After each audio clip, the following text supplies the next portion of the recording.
बहुत ही शर्मनाक है। देखिए, अधिकारियों के लिए, कर्मचारियों के लिए एक नियमावली होती है कि वो राजनीतिक दलों के कार्यक्रमों में शिरकत नहीं कर सकते। अब कहीं ना कहीं या तो भारतीय जनता पार्टी की आंखों पे पट्टी है या वो जनता की आंखों में धूल झोंक रही है, ये समझ से परे है। क्योंकि आरएसएस कितना भी अपने आप को सामाजिक संगठन कहता रहे, लेकिन सच्चाई ये है और वो सबके सामने है कि वो राजनीति में पूरा अंदर तक घुसा हुआ है। कुछ ऐसे इम्पॉर्टेंट नियुक्तियां हैं जो आरएसएस के लोगों को दी जा चुकी हैं और अब देश के अंदर धीरे धीरे वो पैर पसारते चले जा रहे हैं।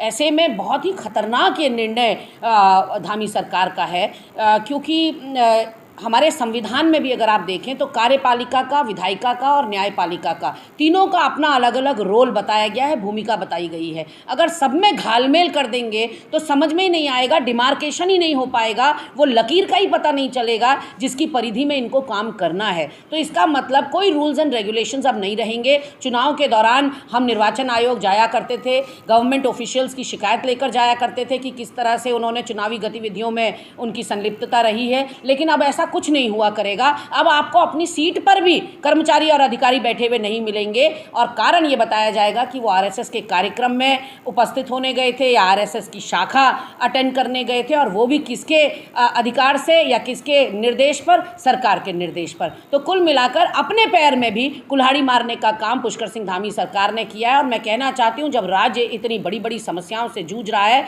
एक तरफ आपदा का कहर, दूसरी तरफ कानून व्यवस्था पूरी तरह से पटरी से उतर चुकी है, अपराध हो रहे हैं, निरंतर महिलाओं के प्रति गंभीर अपराध हो रहे हैं, उस वक्त आपने ये जो आदेश निकाला है वो निश्चित रूप से आपके विवेक पर बहुत बड़ा सवाल या निशान खड़ा करता है कि आखिर कौन सा ये जनहित का और प्रदेश हित का फैसला था जो आनन फानन में आपको निकालना पड़ा। ये मुझे सिर्फ और सिर्फ अपने दिल्ली के आला कमान की नज़रों में उठने का प्रयास भर और अपना जो सिंहासन बत्तीसी जो हिल चुका है, जो खिसक रहा है, फिसल रहा है आपके हाथों से, उसको बचाने का प्रयास दिखाई पड़ता है।